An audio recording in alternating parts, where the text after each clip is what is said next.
Quelle est la genèse de ce livre?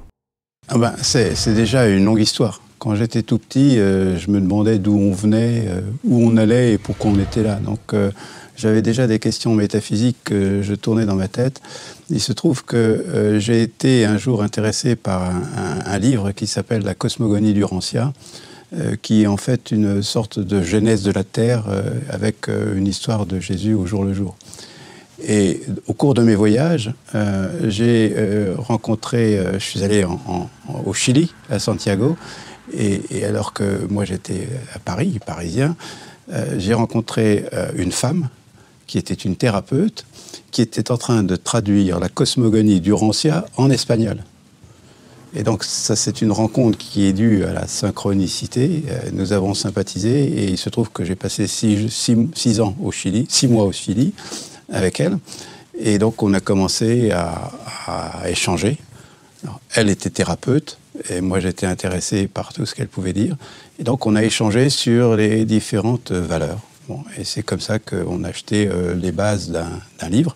Elle l'a écrit de son côté, moi je l'ai écrit du mien quand je suis rentré en France en une dizaine d'années.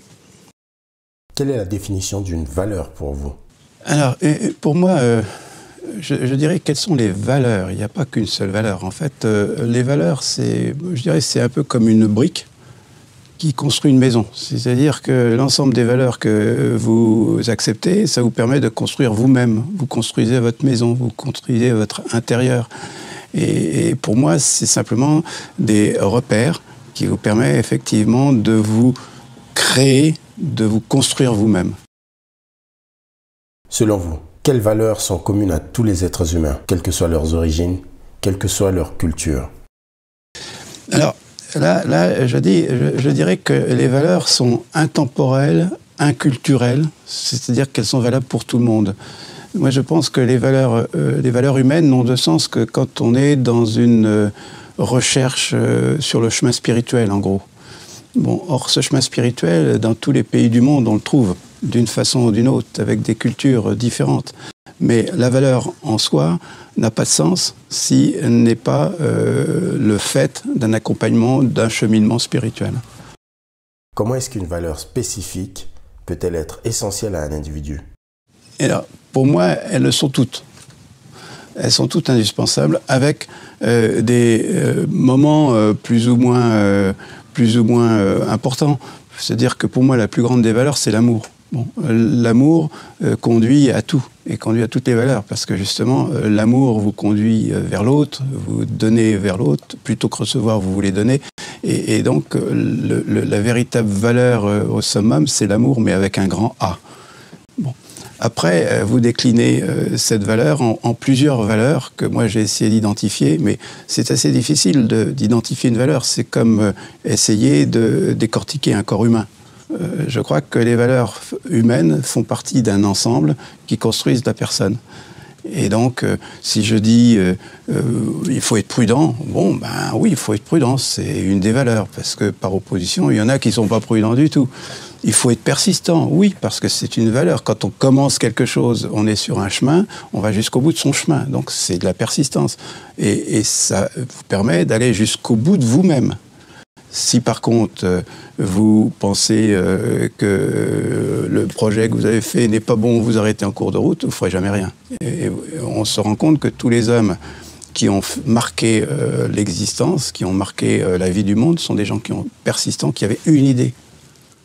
Quand vous parlez, par exemple, de la non-violence, vous voyez Gandhi. Gandhi, il y avait une idée.